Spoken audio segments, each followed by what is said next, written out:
বন্ধুরা আসসালামু আলাইকুম, স্বাগতম জানাচ্ছি আমার চ্যানেলে। তো বন্ধুরা, আজকে একদম অল্প সময় দারুণ একটা স্ন্যাক্স রেসিপি নিয়ে হাজির হয়ে গেলাম। রেসিপিটি তৈরি করার জন্য বন্ধুরা আমি এখানে একটি পাত্র নিয়ে নিয়েছি, আর তার ভেতরে আমি এখন এখানে দিয়ে নেব, দেখুন, পেঁয়াজ কুচি করে নেওয়া। আমি এখানে বড় বড় 3টা পেঁয়াজ কুচি করে নিয়েছি, দেখুন। তো তার ভেতরে আমি এখন দিয়ে নেব পালং শাক কুচি করে নেওয়া। তো এখানে আমি যা দিচ্ছি আমার প্রয়োজন অনুযায়ী, আপনারাও নিশ্চয়ই আপনাদের প্রয়োজন অনুযায়ী ব্যবহার করবেন। তো তারপরে এখানে আমি কিছু আলু কুচি করে দেওয়া নিয়ে নিচ্ছি। আপনারা চাইলে আরও একটু বড় করে আলুটা কুচি করে নিতে পারেন। তারপরে আমি এখানে একটু বিটরুট দিয়ে নিচ্ছি বন্ধুরা। এখানে আমি দিয়ে নিচ্ছি গাজর কুচি করে নেওয়া,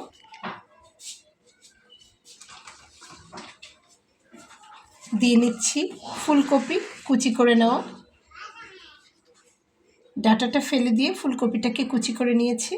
তারপরে আমি এখানে কিছু ধনিয়া পাতা অ্যাড করে দিচ্ছি। তারপরে এখানে আমি স্বাদ অনুযায়ী লবণ দিয়ে নিচ্ছি বন্ধুরা,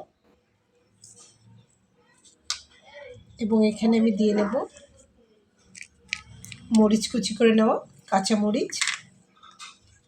এখানে আমি দিচ্ছি শুকনা মরিচ ফ্লেক্স। তারপরে আমি এখানে দিয়ে নিচ্ছি গোটা ধনিয়া 1 চা চামচ পরিমাণ। তারপরে আমি দিয়ে নেব বন্ধুরা হাফ চা চামচ পরিমাণ গোটা জিরা, এবং তারপরে আমি এটাকে একটু নেড়ে ভালোভাবে উল্টে পাল্টে নেব।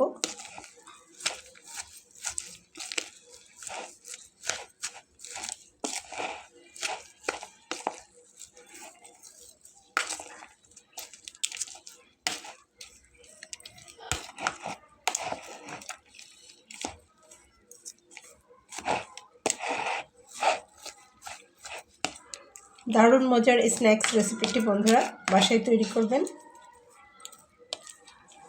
খেতে যেমন সুস্বাদু তেমনি পুষ্টিকর। তো এভাবে আমি এটাকে 5 মিনিটের জন্য একটু রেস্টে রেখে দেব, একটা ঢাকনা দিয়ে ঢেকে।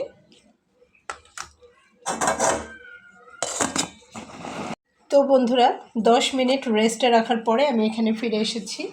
তো 10 মিনিট রেস্টে রেখেছি এই কারণে যে সবজির গায়ে থেকে একটা পানি আছে, লবণ দিয়ে মাখিয়ে রাখার কারণে পানিটা কিন্তু ছেড়ে দেবে। তো সেজন্যে তো এখানে যেহেতু আমি গোটা মশলা ব্যবহার করেছি সব রকমের, তো এখানে আর কোনো ধরনের গুঁড়া মশলা ব্যবহার করব না, কিন্তু এখানে আমি চাট মশলাটা ব্যবহার করব। এখানে আমি নিয়ে নিয়েছি 1.5 চা চামচ পরিমাণ চাট মশলা। তো আমি ব্যক্তিগতভাবে সবসময় রাঁধুনি চাট মশলাটাকে পছন্দ করি, স্বাদ এবং গুণগত মান আমার ভালো লাগে। তো সেজন্য আপনারা চাইলে যে কোনো ব্র্যান্ডের মশলা ইউজ করতে পারবেন বন্ধুরা। তো আমি এখানে দিয়ে নিলাম, আর এখানে আমি এখন দিয়ে নেব হাফ কাপ পরিমাণ ময়দা। তো ময়দা যদি হাতের কাছে না থাকে আপনারা চাইলে আটা দিয়ে তৈরি করতে পারবেন, কিন্তু কোনো কারণে এখানে কিন্তু বেসন দিতে পারবেন না। বেসন দিলে কিন্তু সেটার স্বাদ অন্যরকম হয়ে যাবে বন্ধুরা। তো তারপরে আমি এখানে নিয়ে নেব হাফ কাপেরও কম রাইস ফ্লাওয়ার। এটা দিলে ক্রিস্পি হবে, তো সেই জন্যে আপনারা চাইলে এখানে কর্নফ্লাওয়ার ইউজ করতে পারবেন 4 টেবিল পরিমাণ। তো আমি এখানে রাইস ফ্লাওয়ারটা দিয়ে নিলাম। তারপরে আমি এটাকে খুব ভালো করে মাখিয়ে নেব। আপনারা চাইলে হাত দিয়েও খুব ভালোভাবে মাখিয়ে নিতে পারবেন, অথবা চামচ দিয়েও যদি মাখিয়ে নেন সেটাতেও খুব ভালোভাবে মেখে যাবে, কারণ সবজিটা সবগুলোতেই পানি রয়েছে, এখানে এক্সট্রা কোনো পানি দিতে হবে না। একটু সময় নিয়ে খুব ভালোভাবে মাখিয়ে নিলে হয়ে যাবে।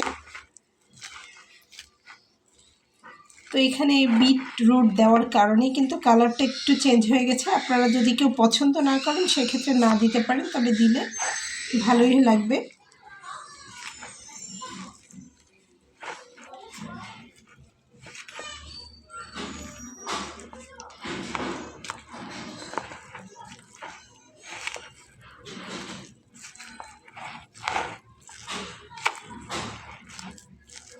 তো ঠিক এভাবে করে মাখিয়ে নেব। তো বন্ধুরা আমি অসুস্থ রয়েছি 10-15 দিন যাবৎ, যার কারণে কন্টিনিউ করতে পারছি না ভিডিওতে। তো সবাই একটু দোয়া করবেন যেন জলদি করে সুস্থ হয়ে যায়।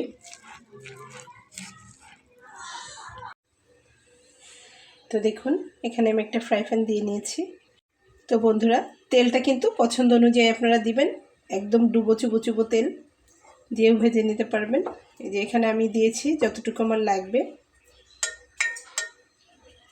তো তেলটা গরম হয়ে যাচ্ছে, আমি হাতে একটু তেল লাগিয়ে এখানে আমার পছন্দ অনুযায়ী শেপ আমি দিয়ে নিচ্ছি। আর তেলটা গরম হয়ে গেলে চুলার আঁচটাকে একটু কমিয়ে দিতে হবে। তো দেখুন আমি যে এখানে দিয়ে নিয়েছি। আর অবশ্যই এগুলোকে লো হিটে ভেজে নিতে হবে, হাই হিট দিলে এটা কিন্তু ভিতরে কাঁচা থেকে যাবে, কারণ সবগুলো সবজি কিন্তু এখানে কাঁচা ব্যবহার করা হয়েছে বন্ধুরা। তো ঠিক আমি এভাবে গোল গোল করে দিয়ে নিয়েছি কাটলেট টাইপের। তো আমি এখানে উল্টে দেবো একটা আস্তে করে।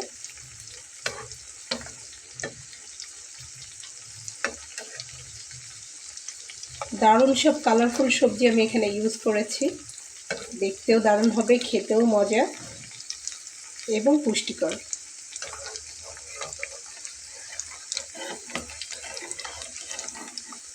আস্তে করে উল্টে দিচ্ছি।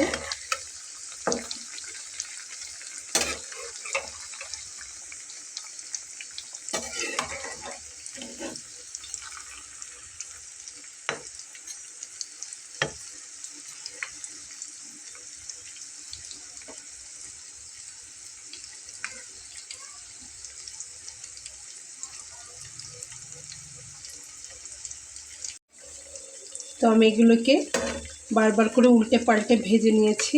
তো এখন আমি এগুলোকে তুলে ফেলবো। তেলটাকে ঝরিয়ে কিচেন টিস্যুর উপরে আমি রাখবো, যাতে বাকি তেলটা সোক করে নেয়। দেখুন আমি এখানে একটা পাত্রের উপরে দিয়ে নিয়েছি টিস্যুটা, তেলটা ঝরিয়ে ঝরিয়ে আমি এখন তুলে নেব।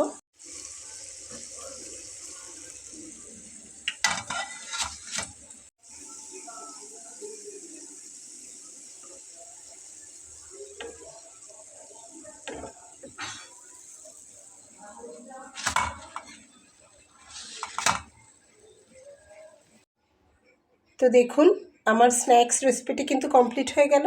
তো এখানে আমি টমেটো সস এবং কাঁচা লঙ্কা দিয়ে গার্নিশ করে নিয়েছি বন্ধুরা। আপনারা চাইলে কিন্তু মরিচটার সঙ্গে খেতেও পারেন। তো আশা করছি রেসিপিটি আপনাদের ভালো লেগেছে। রেসিপিটি যদি ভালো লেগে থাকে তাহলে আমার এই ছোট্ট চ্যানেলটিকে সাবস্ক্রাইব করে সঙ্গে থেকে যাবেন। দেখা হবে পরবর্তীতে নতুন কোনো রেসিপি নিয়ে। সেই পর্যন্ত ভালো লাগবেন। আর অবশ্যই কমেন্ট সেকশানে এসে জানাতে ভুলবেন না যে আজকের রেসিপিটা আপনাদের কেমন লেগেছে। তো বিদায় নিয়ে চলে যাচ্ছে, আল্লাহ হাফেজ।